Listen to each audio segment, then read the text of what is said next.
నిన్న BRS party శాసన మండలి సభ్యురాలు కల్వకుంట్ల కవిత గారు మాట్లాడుతూ వారి యొక్క తండ్రి గారి హయాంలో అద్భుతమైన పరిపాలన అందించారు. అసలు ఏది కూడా అప్పులే చేయలేదు, ఏదో ప్రజాప్రభుత్వం మేము రాగానే అప్పులు చేస్తున్నాం అనే విధంగా మాట్లాడుతున్నారు. ముందుగా కవిత గారు బీఆర్ఎస్ పార్టీలో ఉన్నారా లేరా? బీఆర్ఎస్ పార్టీ సంబంధించి దాన్ని ఉద్దేశించి ఏదైతే బీఆర్ఎస్ పార్టీ పక్షాన మాట్లాడుతున్నారో లేదా పార్టీలకి బయటకు వచ్చి వారి జాగృతి పక్షాన మాట్లాడుతున్నారో ముందు వారికి దానిపైన ప్రజలకి స్పష్టత ఇవ్వాల్సిన ఒక బాధ్యత వారిపైన ఉంది. ఈరోజు ఆలోచన లేకుండా అవగాహన లేకుండా అంశాలపైన మాట్లాడుతూ ఒక రోజేమో వాళ్ళ నాయన దేవుని చుట్టూ దయ్యాలు ఉన్నారు అని చెప్పి స్వయంగా బీఆర్ఎస్ పార్టీ నాయకులను ఉద్దేశించి మాట్లాడతారు.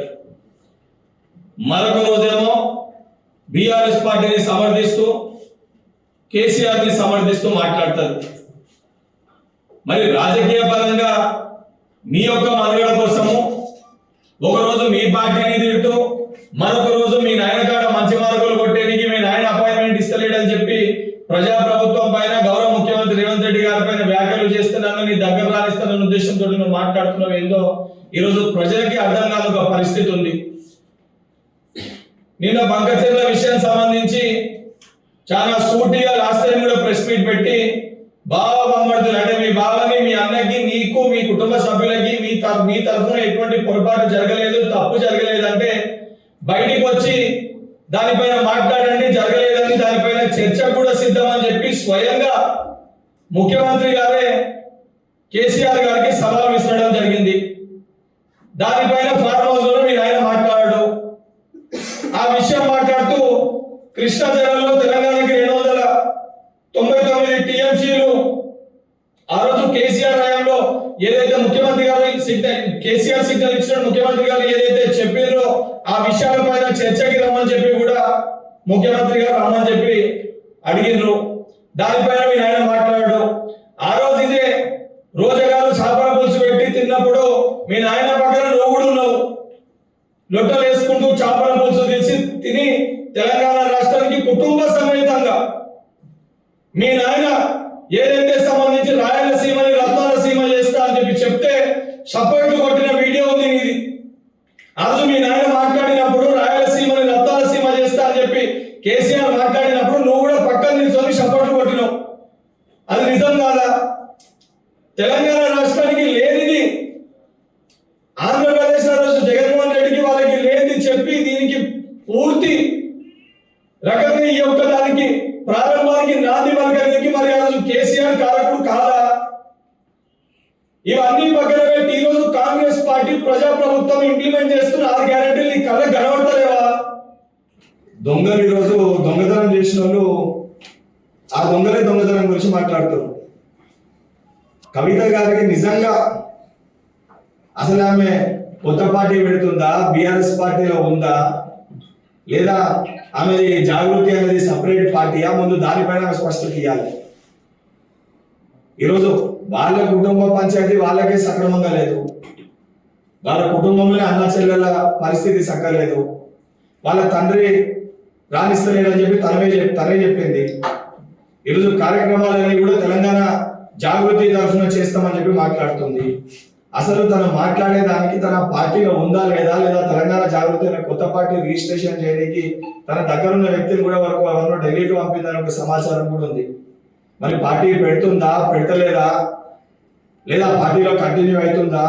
లేదా పొద్దున శాసన మండలి సభ జరిగినప్పుడు మరి బీఆర్ఎస్ పార్టీ నాయకుల తరఫున కూర్చుంటుందా, లేదా తెలంగాణ జాగృతి కండ వేసుకొని వచ్చి కూర్చుంటుందా, లేదా సపరేట్ గా కూర్చుంటుందా, లేదా ఇండిపెండెంట్ అంటుందా, ఇండివిజువల్ అంటుందా, లేదా అందులోనే ఉండి వాళ్ళ పైన కొట్లాడుతుందా? ముందు వాటన్నిటిపైన స్పష్టత ఇస్తే దాన్ని మాట్లాడే మాటలకు కొంచెం శాంటిటీ ఉంటుంది.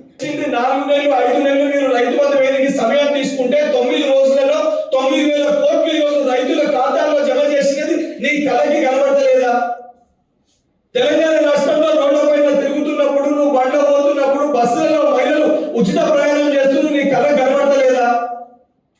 నువ్వు తెలంగాణ రాష్ట్ర వ్యాప్తంగా తిరుగుతున్నప్పుడు 500 రూపాయల గ్యాస్ సిలిండర్ కానీ 200 యూనిట్ల ఉచిత కరెంట్ కానీ నీ కళ కనబడతలేదా? ఈరోజు సీఎం రిలీఫ్ ఫండ్ కానీ ఏదైతే ఆరోగ్యశ్రీ కానీ 5 లక్షల నుంచి 10 లక్షలకి పెంచినాయి, ఇవన్నీ నీకు కళ్ళ కనబడతలేవా? ప్రజల సంక్షేమం కోసము, ప్రజల బాగు కోసము మీ నాయన చేసిన అక్రమాలు, మీ నాయన చేసిన అప్పులు తీర్చడానికి ఈరోజు అప్పులు చేసే పరిస్థితి ఉంది. ఈరోజు బాధ్యతతోటి ప్రజలకు ఇచ్చిన గ్యారంటీని అమలు చేస్తూ ఏదైతే ఉద్యోగస్తులు కూడా భరోసాని కోల్పోతే వాళ్ళకి డిఏలు ఇస్తూ నిరుద్యోగులకు ఉద్యోగ అవకాశాలు కల్పిస్తూ ఒక బాధ్యతతోటి ఈరోజు ప్రజాప్రభుత్వం పనిచేస్తుంది. సిగ్గుండాలి ఈరోజు మీకు మాట్లాడడానికి. ఆఖరికి ఫోన్ ట్యాపింగ్ విషయంలో కూడా నిన్న పోలీస్ స్టేషన్కి వెళ్ళి దానికి సంబంధించి ఎవిడెన్స్ లో నన్ను అదేవిధంగా టెంబిల్స్ వైస్ చైర్మన్ ఫైవ్ కురేషి గారిని పిలిస్తే మేము అక్కడ పోతే అలా మీరు ఏ రకంగా ఫోన్ ట్యాపులు చేసిండ్రు. ఆఖరికి సరే రాజకీయాల్లో మేమున్నాము, సరే మేమన్నా ప్రభుత్వం పైన అసలు ఫోన్ ట్యాప్ చేస్తే నక్సలైట్లను, యాంటీ సోషల్ ఎలిమెంట్స్ లను ప్రొసీజర్ ప్రకారంగా కౌంటర్ ఇంటెలిజెన్స్ దానికి ఒక ప్రొసీజర్ ప్రకారంగా దేశానికి లేదా రాష్ట్రానికి యాంటీ సోషల్ ఎలిమెంట్స్ ని ఫోన్ ట్యాప్ చేస్తారు. రాజకీయ నాయకుల ఫోన్ ట్యాప్ చేసి సరే రాజకీయాల్లో మేముంటే మా ఫోన్ ట్యాప్ చేయడమే తప్పటి సరే వాళ్ళు చేసిర్రు అని అనుకోవచ్చు. మా కుటుంబ సభ్యులది, మా ఇంట్లో ఉన్న మా అమ్మది, ఏదైతే సంబంధించి అక్కలది, చెల్లెలది, వాళ్ళ డ్రైవర్లది, ప్రతి ఒక్కరిది ఇంత నీచానికి దిగజారింది కాక సరే మాదే ట్యాప్ చేసిర్రు అనుకుంటే నీ ఫోన్ ట్యాప్ అయింది, కవిత గారి ఫోన్ ట్యాప్ అయింది అని చెప్పి స్వయంగా తను కూడా వాళ్ళ సొంత చెల్లె కూడా తన ఫోన్ కూడా ట్యాప్ చేసారు.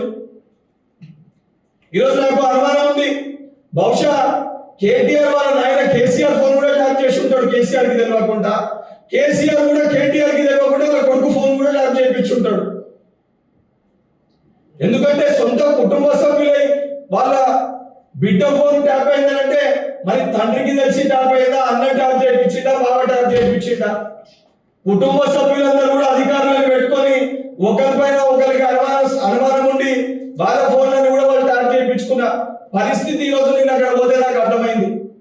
అంటే ఎంత నీచానికి మీరు అధికారంలో ఉండడానికి దిగజారినరు, పాల్పడకూడని చర్యలు ఏ రకంగా మీరు పాల్పడ్డారు.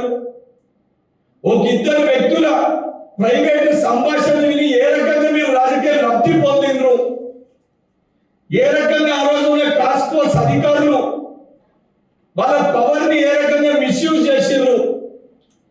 ఈ రోజు ఇంకా బలంగా గట్టిగా ఎందుకు చెప్తున్నా అంటే ఆ రోజు టాస్క్ ఫోర్స్ అధికారులు రాధాకిషన్ రావు గారి బృందము బాధితుడై బల్మూర్ వెంకట్ కూడా ఆ రోజు నేను కూడా ఒక కేసు సందర్భంలో ఇక్కడే అసెంబ్లీ సెషన్ నడుస్తుంటే ఏదైతే ఆ రోజు విద్యార్థుల కోసము లాంగ్ జంప్ ఇష్యూ పైన ప్రొటెక్ట్ చేయడానికి అసెంబ్లీ దగ్గరకు వస్తే మీడియా అందరూ క్యాప్చర్ చేసినప్పుడు ఇక్కడ చాలా మంది మీడియా మిత్రులు ఆ రోజు నన్ను అరెస్ట్ చేసినప్పుడు మీరు ఫుటేజ్ కూడా తీసుకోవడం జరిగింది. పోలీస్ అధికారులే ఆ రోజు నన్ను అరెస్ట్ చేశారు. అసెంబ్లీ పరిధిలో పోలీస్ అధికారులు నన్ను అరెస్ట్ చేసి నన్ను ఇక్కడికి వెళ్ళి ముషీరాబాద్ పిఎస్ కి తరలించారు. ముషీరాబాద్ కి పిఎస్ కి తరలించినాక ప్రొసీజర్ ప్రకారంగా నేను పోలీస్ స్టేషన్ లో పోలీస్ అధికారులు డిఐ రూమ్ లో కూర్చొని ఉంటే టాస్క్ ఫోర్స్ బృందం రాధాకిషన్ రావు గారి బృందము ముషీరాబాద్ పోలీస్ స్టేషన్ కి వచ్చి ఆడ నన్ను నాతో పాటు A2 గా ఉన్న రితేష్ ని, A3 ఉన్న మిథున్ చావ్లని, A4 ఉన్న వినోద్ చారిని, 4